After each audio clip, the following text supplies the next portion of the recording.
AWS पर database के साथ बिगिनर्स की दो चीजें टूटती हैं, एक ट्यूटोरियल जो वो क्लीन अप करना भूल गए, उसका अचानक $60 का बिल, और एक डेटाबेस जो रात के 3 बजे डाउन हो जाता है और फिक्स करने वाला कोई नहीं।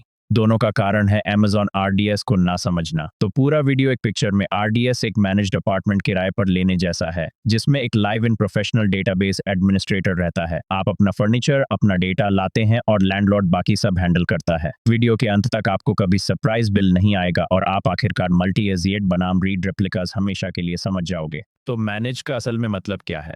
जब आप डेटाबेस खुद चलाते हो तो बोरिंग, क्रिटिकल, रात 3 बजे वाला काम आपके सिर पर होता है। RDS वो काम अपने ऊपर ले लेता है। ये ऑपरेटिंग सिस्टम को पैच करता है, डेटाबेस इंजन को अपग्रेड करता है, हर रात ऑटोमेटेड बैकअप्स लेता है, पॉइंट इन टाइम रिस्टोर के साथ हार्डवेयर फेलियर से रिकवर करता है और हर चीज मॉनिटर करता है। आप बस अपना डेटा और क्वेरीज लाते हो। सोचो अपार्टमेंट का लैंडलॉर्ड प्लम्बिंग, फायर अलार्म और रिपेयर संभाल रहा है, जबकि आप बस वहां रहते हो और अपना फर्नीचर लगाते हो। यही हैंड ऑफ RDS का पूरा मकसद है। लेकिन RDS की तरफ हाथ बढ़ाने से पहले जान लो ये तीन बहुत अलग बिल्डिंग्स में से एक है। RDS मैनेज अपार्टमेंट है रिलेशनल SQL डेटा के लिए, जहां टेबल्स एक दूसरे को रेफरेंस करती हैं और आपको जॉइंस चाहिए।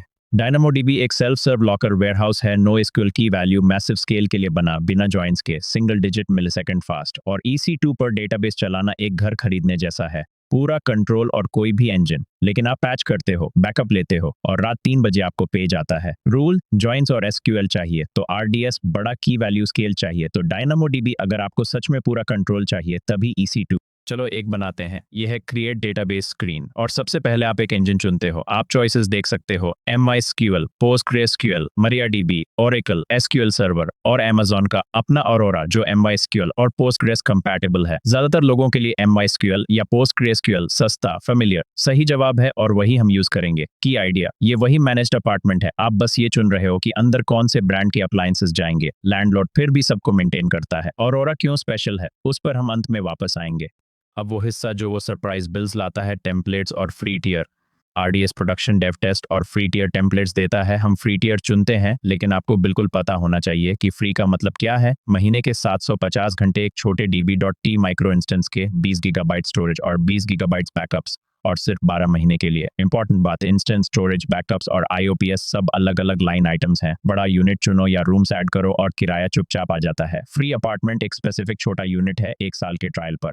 अगला, इंस्टेंस कॉन्फ़िगरेशन, यूनिट का साइज तय करना। ये आपके बिल पर सबसे बड़ा लेवर है। आप एक क्लास चुनते हो, छोटे या बर्स्टी वर्कलोड्स के लिए बर्स्टेबल T क्लासेस, बड़े इन मेमोरी क्वेरी काम के लिए मेमोरी ऑप्टिमाइज्ड R क्लासेस। सीखने के लिए छोटी बर्स्टेबल फ्री टियर क्लास परफेक्ट है। रियल एग्जाम्पल, 2 लोगों के लिए 5 बेडरूम पेंटहाउस किराए पर मत लो। इंस्टेंस साइज को अपने असली ट्रैफिक से मैच करो, क्योंकि बहुत बड़ी क्लास लेना ही सबसे कॉमन तरीका है, जिससे लोग बिना समझे RDS पर ज्यादा पैसे देते हैं।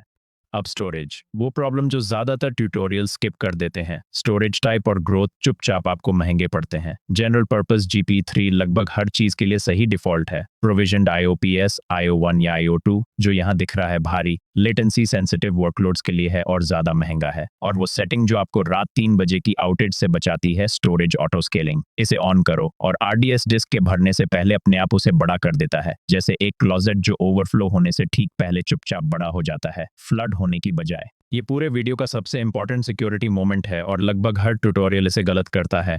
यहाँ नीचे कनेक्टिविटी में है पब्लिक एक्सेस और आप देख सकते हो सेफ डिफॉल्ट है नो। ज्यादातर डेमोस इसे यस कर देते हैं बस अपने लैपटॉप से आसानी से कनेक्ट करने के लिए, और वो एक डेटाबेस को पूरे इंटरनेट के लिए खोल देते हैं। मत करो, पब्लिक एक्सेस को नो पर रखो, डेटाबेस को प्राइवेट सबनेट्स में रखो और उस तक सिर्फ अपने VPC के अंदर से पहुंचो। आप अपने अपार्टमेंट की सेफ को लॉबी में स्ट्रीट वाले दरवाजे के पास नहीं रखते, आप उसे एक बैक रूम में रखते हो जहां सिर्फ रेजिडेंट्स आ सकें।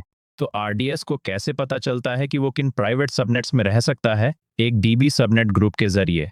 प्रॉब्लम, ये एक मिस्टीरियस ड्रॉप डाउन जैसा लगता है। ये असल में क्या है, कम से कम 2 अवेलेबिलिटी जोन्स में फैले सबनेट्स की एक प्री अप्रूव्ड लिस्ट। और वो 2 AZ रिक्वायरमेंट कोई ब्यूरोक्रेसी नहीं है, ये इसलिए है ताकि मैनेज सर्विस के पास स्टैंड बाय रखने के लिए एक दूसरा नेबरहुड हो जो बिल्कुल वही है जो हम अगला सेटअप करते हैं। आप 2 नेबरहुड्स प्री अप्रूव करते हो ताकि लैंडलॉर्ड आपका बैकअप अपार्टमेंट दूसरे में रख सके। अब एन्क्रिप्शन एट रेस्ट, यहाँ एडिशनल कॉन्फ़िगरेशन में प्रॉब्लम, डिस्क पर पड़े डेटा को प्रोटेक्शन चाहिए और कंप्लायंस अक्सर इसकी मांग करता है। RDS पूरे इंस्टेंस को KMS कीज से इंक्रिप्ट कर सकता है, लेकिन एक गॉचा है जो लोगों को पकड़ता है। आपको इंक्रिप्शन क्रिएशन टाइम पर ही एनेबल करनी होगी, आप इसे किसी मौजूदा डेटाबेस पर बाद में ऑन नहीं कर सकते। और इसके साथ डेटाबेस के सिक्योरिटी ग्रुप को अपने एप्लीकेशन सर्वर के सिक्योरिटी ग्रुप से लॉक करो, पूरे इंटरनेट से नहीं। सेफ शुरू से ही वेल्डेड शट है और ये सिर्फ सही की कार्ड वाले रेजिडेंट्स के लिए खुलती है।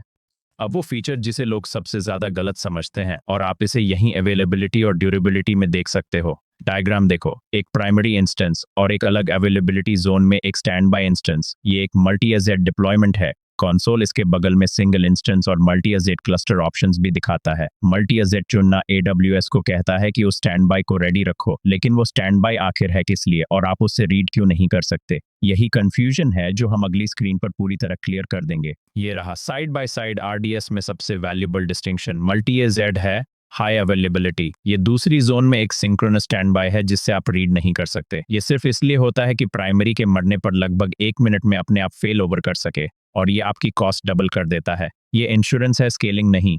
रीड रेप्लिकास इसके उल्टे हैं, एसिंक्रोनस कॉपीज जो लैग कर सकती हैं, जिन पर आप जानबूझकर रीड ट्रैफिक भेजते हो जो कई हो सकती हैं और क्रॉस रीजन भी, लेकिन वो ऑटो फेल ओवर नहीं करती। वो स्केलिंग है, इंश्योरेंस नहीं। मल्टी एजेड एक move in ready spare apartment है। रीड रेप्लिकास आपकी फाइल्स की ब्रांच ऑफिसेज में फोटोकॉपीज हैं।